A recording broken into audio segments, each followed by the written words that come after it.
What is up, guys? Stephen Guadani, 5 Tool Sports Science. We got Brian here. We're going to do video analysis of his pitch mechanics here. So Brian, let's get you into your front leg lift.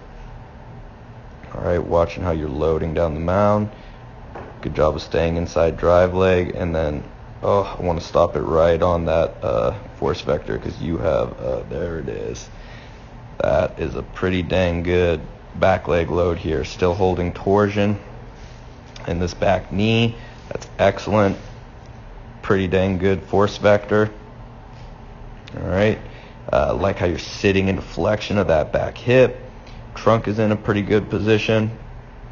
This front side is starting to open a little early, so let's see if that hurts you. All right, going forward. I mean, dang, that force vector, man, like that's a pretty elite force vector. All right, let's see. All right, so you're starting to drive. You're about to hit front foot. Okay, here's front foot. All right, here it is. All right, shoulders closed in a great position. Look at this, though, this back hip.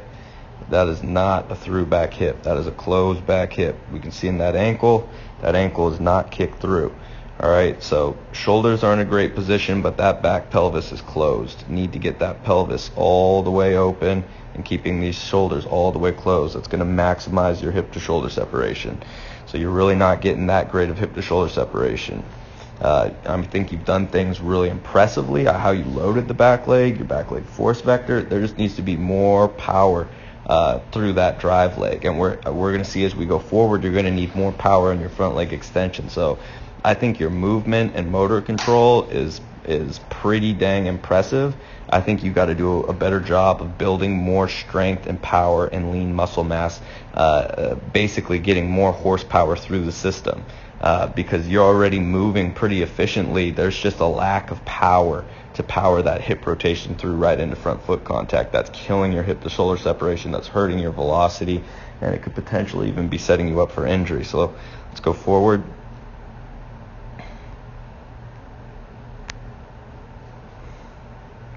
Try to go back one frame if I can.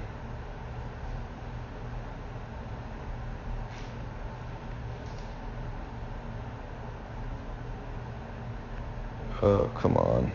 This thing is giving me attitude.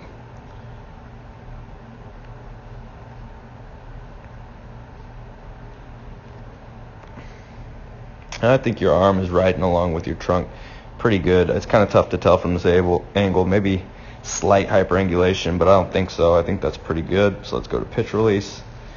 All right, here's pitch release. Here's what we're really going to see. So here's the front leg. Tons of flexion in the front leg. Decent forward trunk tilts, but I think it could be way better. All right, and if we could measure your knee, if we had you on the biomechanics rig, we could measure the distance your knee traveled. I think your knee might have given a little bit as you were you land. All right, yeah, I think your knee drifts forward a little bit, so that's just you got to get better at stabilizing that front leg. You hit that front leg, that leg's got to be a rock, and then it's got to be able to extend, get that knee to extend right back into pitch release. You get that better forward trunk tilt, front leg to drive the energy back up the chain. So from here, you got to start extending that front leg, all right, and then that's going to give you that better forward trunk tilt. So here, start getting more extension of the front leg, better forward trunk tilts. Okay, but other than that, man, pretty impressive. Like, I love that back leg load. There's one of the best force vectors I've seen. You just got to get more power through your lower half, more power through your leg drive to power the hip rotation right into front foot strike, more power to stabilize the front leg and extend the front leg. That'll catapult your trunk forward, get you more forward trunk tilts. I'm pretty impressed. That's all just going to be through your strength and conditioning. That's going to be through your nutrition, just building more lean muscle mass, putting more horsepower behind the engine, behind the car, okay? So, yeah, man, good stuff.